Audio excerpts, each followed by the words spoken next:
নমস্কার সবাইকে, good morning. এখন বাজছে ঘড়িতে 8:30 আর আমার সমস্ত কাজ হয়ে গেছে। সকালে ঠাকুরকে পুজো করে ফেলেছি আর পুজো করে জল খাচ্ছি আর ছেলেকে দুধ গরম করে খাওয়াচ্ছে। আজকে নিজে হাতেই খাচ্ছে, এক একদিন আমাকেও খাইয়ে দিতে হয়। আমার না জল তেষ্টা পায় খুব, জানো তো, খালি পেটে। তো আমি ঠাকুরকে পুজো করেই আমি জল খেয়ে নিই একটু বেশি পরিমাণে, কারণ আমার সকালবেলা খালি পেটে প্রচুর জল তেষ্টা পায়। তো আমি অনেকটা পরিমাণেই জল খেয়ে নিই। তারপর জল টল খেয়ে চা করেও খেয়েছি। তারপরে আমি কালকে বড়দি একটা এঁচড় দিয়েছিল, তো ওটা কেটে নিচ্ছি। কেটে কিছুক্ষণ জলে ভিজিয়ে রেখে দেবো। বড়দি আমাকে পরশু দিনকে দিয়েছিল, তো গতকালকে শরীরটা অতটা ভালো লাগছিল না বলে আর এঁচড়ের তরকারি করিনি। আর যেহেতু তোমাদের দাদাভাই থাকে না, প্রায় দিনই থাকে না, ওই কারণে আমার আর ছেলের জন্য আমি এত তরকারি করার জন্য ব্যস্ত হই না। কোনো কোনো দিন ডাল, আলু ভাজা, ডিম ভাজা এইসব। কিছুদিন আগে তো মাছের হাতা ভাজা আর আলু সেদ্ধ দিয়ে ভাত খেয়েছি, ওগুলো কিন্তু খেতে দারুণ লাগে।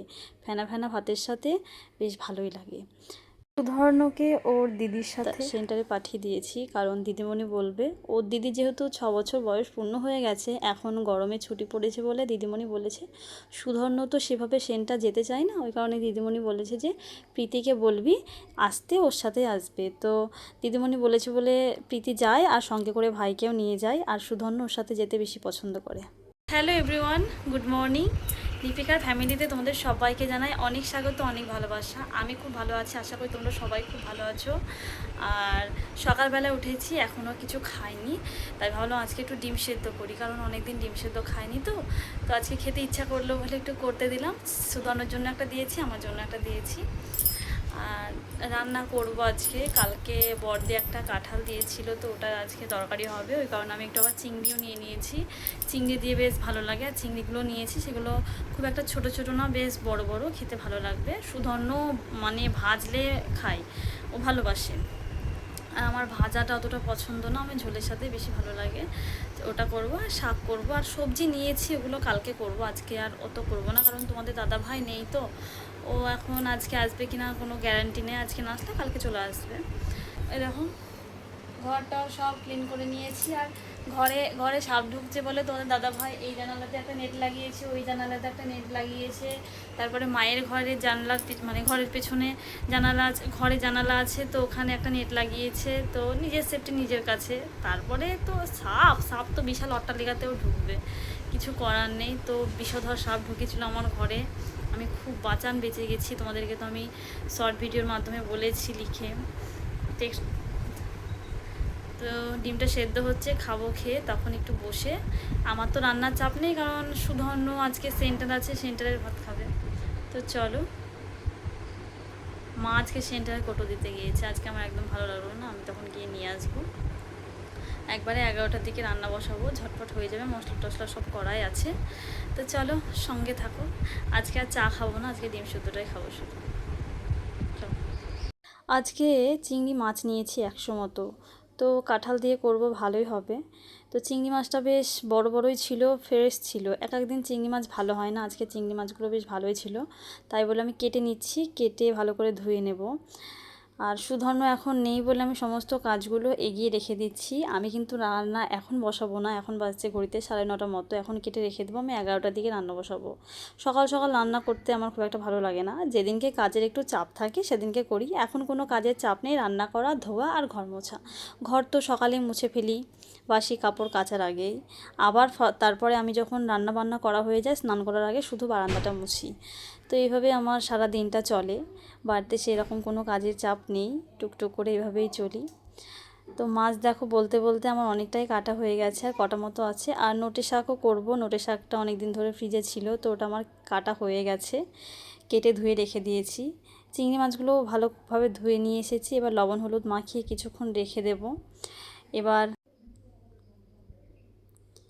রান্নার সময় হয়ে এসেছে, এবার আমি এঁচোড়টাকে আলুটাকে একসাথে সেদ্ধ করতে বসিয়ে দেব। প্রেসার কুকারে দেব না, কারণ কড়াইয়ে সেদ্ধ করতে দেব। কড়াইয়ে সেদ্ধ করতে দিলে তাড়াতাড়ির মধ্যে হয়ে যাবে।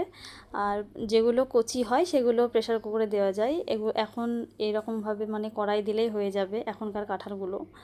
তো এতে একটু সামান্য পরিমাণে লবণ দেবো আর একটু হলুদ দেবো, দিয়ে ঢাকা দেব। তারপর ঢাকা দিয়ে আমার একটু এদিকে কাঁঠাল সেদ্ধ হবে, ওদিকে আমাকে যে কাজগুলো আছে সেগুলো করে নিতে হবে। সুধন্যকে খাওয়ানো একটা কাজ, সুধন্য সেন্টার থেকে চলে এসেছে।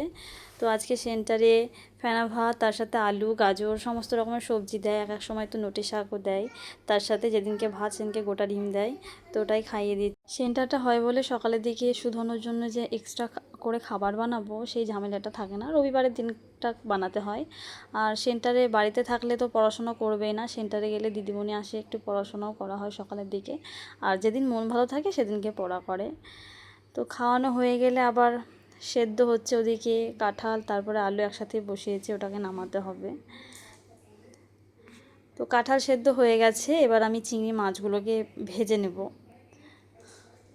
আর চিংড়ি মাছ না খুব অল্প তেলের মধ্যে ভাজলে ভালো হয়। আর চিংড়ি মাছ ভাজলে তোমরা কেউ খুব বেশি হিট করে ভাজবে না, হাই হিটে ভাজবে না, আর একটু অল্প করে ভাজবে। কারণ চিংড়ি মাছের যে স্বাদটা, যে হালকা করে ভাজলে একটু মিষ্টি মিষ্টি লাগে, দেখবে খেতে ভালো লাগে। কিন্তু একটু বেশি ভাজা হয়ে গেলে আর খেতে ভালো লাগে না, আমার ভালো লাগে না। তোমাদের কার কেমন ভালো লাগে সেটা বলছি না, তোমাদের যেরকম যার ভালো লাগে সেভাবে করবে। আমি আমার বক্তব্যটা তোমাদের সামনে বললাম।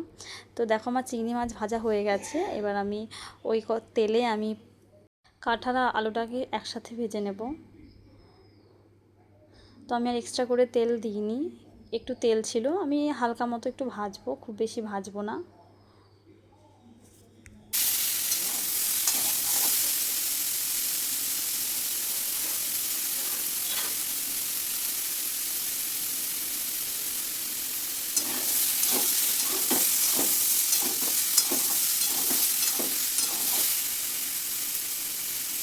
আমার কাঁঠাল আলু ভেজে নেওয়া হয়ে গেছে, এবার আমি কড়াই তেল দিয়ে দিয়েছি, তাতে 5 ফোড়ন। এবার পেঁয়াজগুলোকে দিয়ে দেব, আর পেঁয়াজে একটু সামান্য পরিমাণে লবণ দেব, তাহলে একটু তাড়াতাড়ির মধ্যে পেঁয়াজটা গলে যাবে এবং ভাজাটা হয়ে যাবে। আমি সমস্ত আলু ভাজলেও সামান্য পরিমাণে একটু লবণ দিই, যে কোনো সবজি ভাজলে সামান্য পরিমাণে একটু লবণ দিয়ে দেখবে একটু তাড়াতাড়ির মধ্যে সেদ্ধটা হয়ে যায়।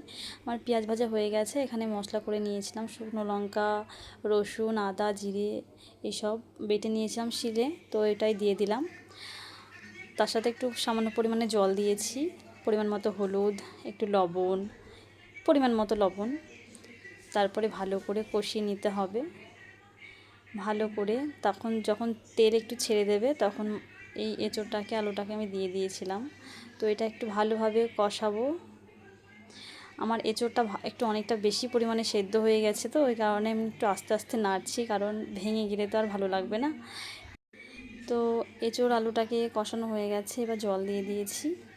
এবার ফুটলে আমি চিংড়ি মাছগুলোকে দিয়ে দেবো। তো ঝোল ফুটে গেছে, এবার ভেজে রাখা চিংড়ি মাছগুলোকে দিয়ে দিচ্ছি। দেখো খুব সুন্দর কালারটা এসেছে, আর দেখে মনে হচ্ছে খেতেও বেশ ভালোই হবে। তো সমস্ত প্রসেস তো কমপ্লিট, এবার সামান্য পরিমাণে একটু ঘি দিয়ে নামিয়ে নিলে হয়ে যাবে। গরম মশলাটা মানে শাহি গরম মশলাটা আমার নেই, ওই কারণে আমি দিইনি, কোনো ব্যাপার না, ওটা না দিলেও খেতে ভালো লাগবে। সামান্য পরিমাণে একটু ঘি দিতে হবে, আর গ্যাসটাকে বন্ধ করে দেবে, না হলে ঘিয়ের গন্ধটা উড়ে যাবে, তো অতটা টেস্ট লাগবে না। তো হয়ে গেছে, এবার সামান্য পরিমাণে একটু ঘি দেব, হয়ে গেছে। তারপরে ছেলে বললো দুপুর দিকে মা একটু তরমুজ কেটে দাও, যেহেতু ঘরে তরমুজ ছিল, ওর মেজো জেমা দিয়েছিল। তারপর তরমুজ খেয়ে স্নান করছে, দেখো স্নান করে প্রতিদিন এইভাবেই। তারপরে স্নান টান করিয়ে আমি ওকে খাওয়াচ্ছি, আমার কিন্তু এখনও স্নান হয়নি। তো দুপুরের খাবারটা ওকে খাইয়ে দিচ্ছি, যেহেতু ভাত ফাত সবই হয়ে গিয়েছিল। ওকে খাইয়ে বাসন মেজে তারপর স্নান করব। আর সন্ধ্যাবেলায় তোমাদের দাদাভাই পাউরুটি নিয়ে এসছে, কারণ সুধন্য কয়েকদিন থেকেই কান্নাকাটি করছিল যে বার্গার খাবো এই বলে। তো সুধন্যর বাবা বলেছিল যে ঠিক আছে আমি তোকে বাড়িতে বার্গার বানিয়ে খাওয়াবো। তো সেরকম কিছুই না, একটা ডিমের অমলেট করেছিল, তারপরে টমেটো কেটেছিল, শসা কেটেছিল, টমেটোর সস, তারপরে একটু চাট মশলা এসব দিয়ে করেছিল। তো এই দেখো করছে, আর এখানে দুজন শুয়ে শুয়ে ফোন দেখছে, একবারে ফোন দেখায় মত্ত হয়ে আছে দুই ভাই বোনে। আমি ওদেরকে যে ভিডিও করছি এদিকে কোনো নজরই নেই। আর তোমাদের দাদা ভাই এদিকে সব রেডি হয়ে গেছে, এবার সাজিয়ে দিয়ে দিলে হয়ে যাবে। আর ডিমটাকে বললো যে তুমি ভাজো, কারণ তোমাদের দাদা ভাইয়ের একটা কাজের কল এসেছিলো, তো কথা বলছিল বাইরে, যেহেতু ঘরের মধ্যে সুধনরা একটু চিল্লামিল্লি করছিল বলে শোনা যাচ্ছিল না কথা। তো আমি ভাজছি, তো ডিমটা অনেকটা বড়ই হয়েছিল, ভাবছিলাম কোথায় ভাজতে গিয়ে ভেঙেই যাবে। তো ভেঙে গেলে ভালো হবে না, কারণ একটু সাইজ করে কাটতে হবে তো ডিমগুলোকে, কারণ পাউরুটির মধ্যে ভালো করে বসাতে হবে। তারপরে বড়দি পাশের বাড়িতে হরিলুট হচ্ছিল, তো দিয়ে গেল প্রসাদ, সবাই মিলে খেলাম। আর এখানে রেডি হয়ে গেছে বার্গার, দেখতেই পাচ্ছ, যেটা যেটা বলেছি সেটাই দিয়েছে। তো সুধর্ণকে প্রীতিকে দিয়ে এসেছি, ওরা খাচ্ছে। আর খেয়ে ওদের কমপ্লিমেন্টটা দেখো কেমন হয়েছে, ভালো করে বলবি। দারুণ দারুণ। কেমন? তারপরে খাওয়া দাওয়া করে হোম থিয়েটার চালিয়ে দিয়েছে সুধর্ণ, একা একাই চালানো শিখে গেছে, দিয়ে নাচছে। তারপর আমাকে বলছে, মা একটু ভিডিও করো না। আর ও নাচলে আমাকেও নাচতে হবে, জানো তো, ও যদি গান চালায় তো ওর সাথে সাথে আমাকেও নাচতে হবে, ও আবার আমার কোলেও চেপে পড়বে।